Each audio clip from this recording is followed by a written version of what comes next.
Bonjour les élèves, bienvenue à cette capsule portant sur la stratégie de lecture Comprendre les mots de substitution. D'abord, comprendre les mots de substitution, ça veut dire quoi?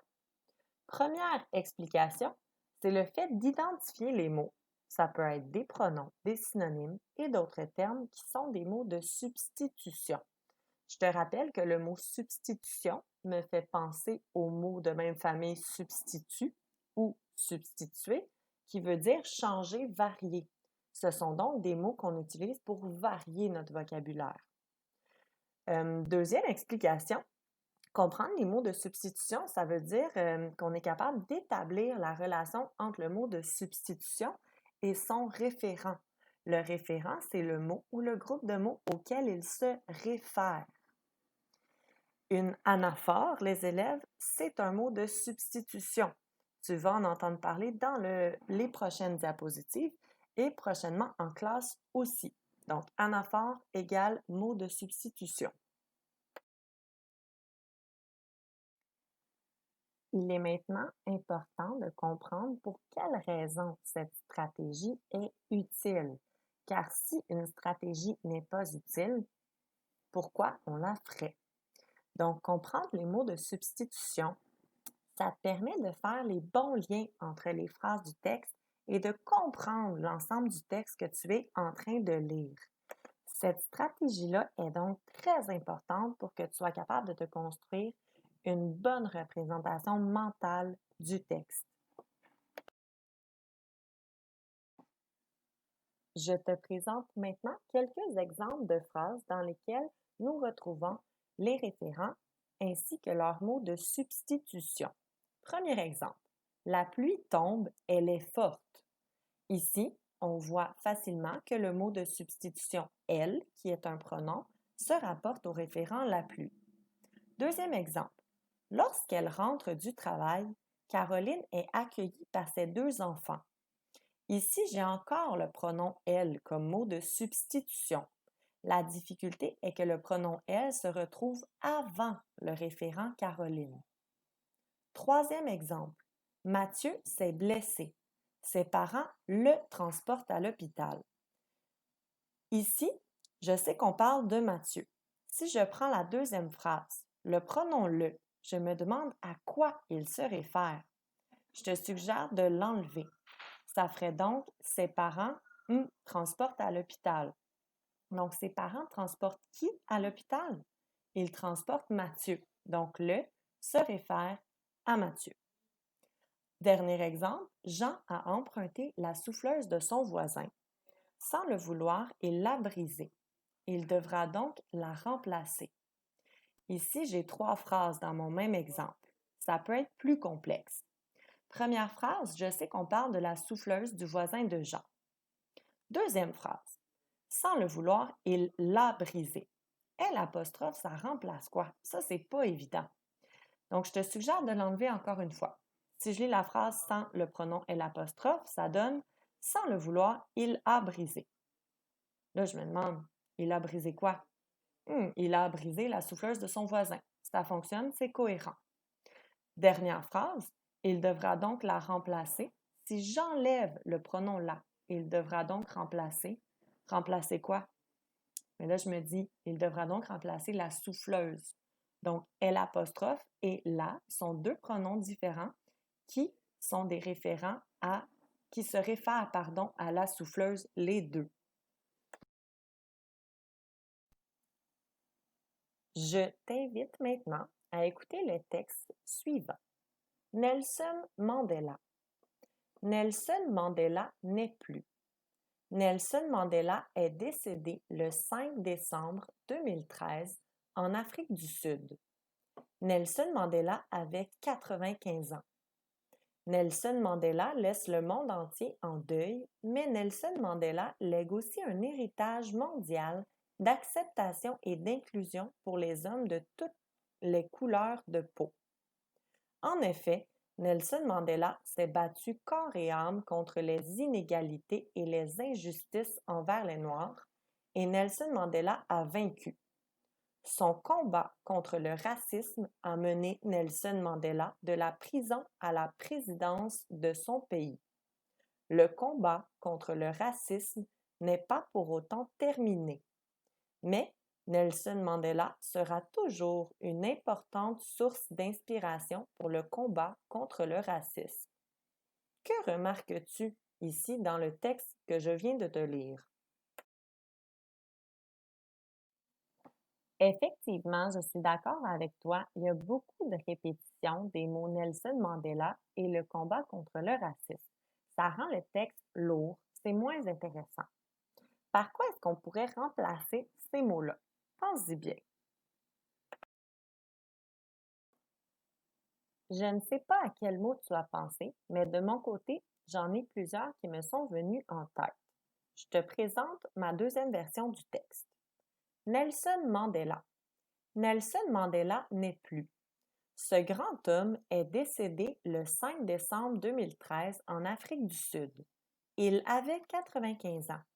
Ce héros laisse le monde entier en deuil, mais il lègue aussi un héritage mondial d'acceptation et d'inclusion pour les hommes de toutes les couleurs de peau.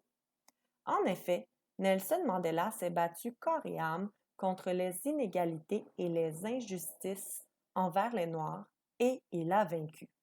Son combat l'a mené de la prison à la présidence de son pays.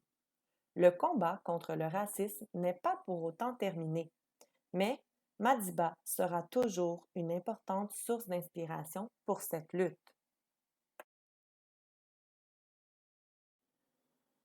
Entre les deux textes que je t'ai lus, je préfère de loin le deuxième texte qui est beaucoup plus intéressant à lire. J'imagine donc qu'en tant que lecteur, toi aussi, tu vas trouver ça plus agréable et plus facile, ce qui va faciliter ta compréhension du texte. Je te montre ici les mots de substitution que j'ai utilisés pour Nelson Mandela et pour combat contre le racisme. D'abord, Nelson Mandela était présent souvent dans le texte. Donc, j'ai utilisé certains groupes de mots, comme le groupe du nom ce grand homme. J'ai utilisé le pronom il à plusieurs reprises, ce héros, le pronom elle apostrophe, et j'ai utilisé aussi son nom tribal qui était Madiba. Pour le groupe de mots combat contre le racisme, ce groupe de mots-là était présent un peu moins, donc j'ai simplement utilisé cette lutte. Tu vois donc que les mots de substitution qu'on peut retrouver ou utiliser en tant qu'auteur, ça peut être des synonymes, des pronoms, ça peut être des termes plus génériques ou des termes plus spécifiques. Comment faire pour comprendre un mot de substitution qui est présent dans le texte? Voici donc la démarche. Première étape, j'identifie le mot de substitution. Deuxième étape, je recherche le référent auquel le mot renvoie. Le référent est bel et bien dans le texte. Troisième étape, je sélectionne le bon mot en me fiant au sens, au contexte et aux marques de genre et de nombre. C'est un très bon indice, ça aussi.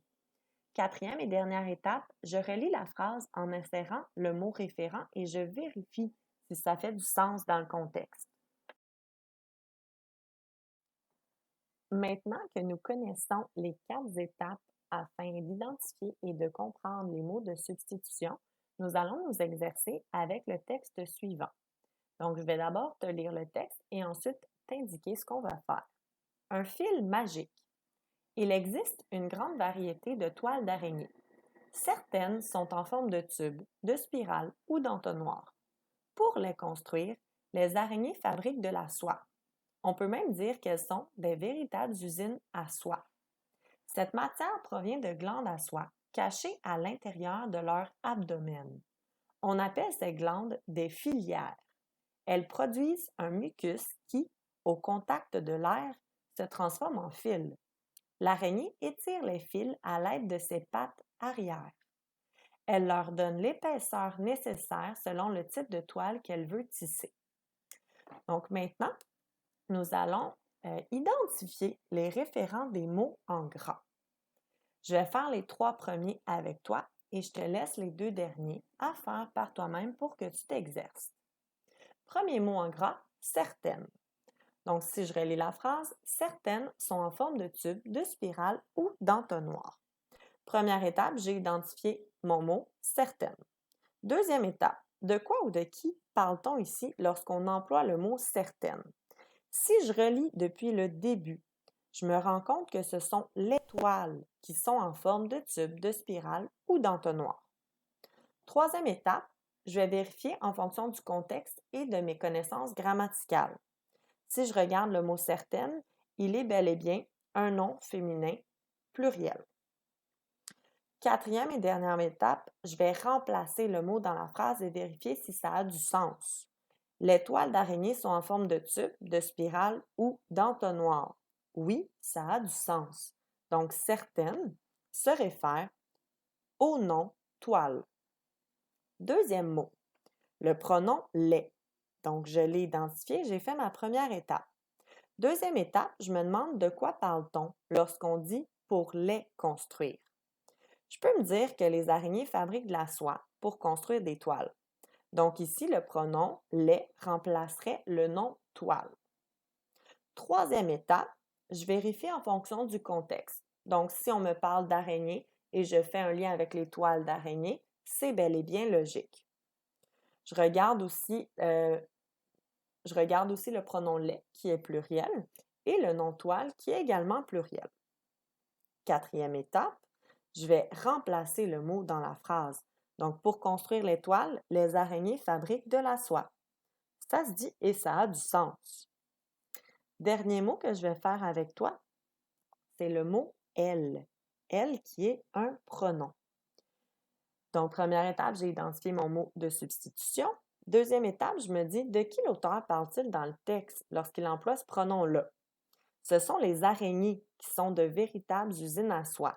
Le pronom elle remplace donc le nom araignée. Troisième étape, selon le contexte, ça fonctionne et c'est bel et bien un nom féminin et pluriel, comme le nom araignée. Quatrième étape, je vais vérifier si ça a du sens lorsque je le lis. On peut même dire que les araignées sont des véritables usines à soie. Donc, mon raisonnement a du sens. Maintenant, je te laisse faire les deux prochains, donc matière et le pronom leur.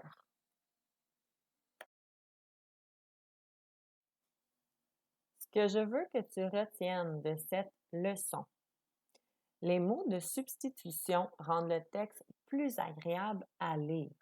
Je crois que tu l'as vu quand je t'ai lu les deux versions du texte sur Nelson Mandela. En tant que lecteur et qu'auteur, tu les utilises.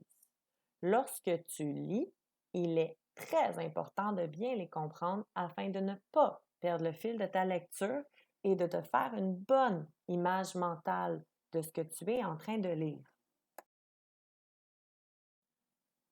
Tu es maintenant en mesure d'aller t'exercer par toi-même. Je te suggère donc le conte Excalibur désigne le roi aux pages 63 à 69 de lecture à l'épreuve. Bonne lecture!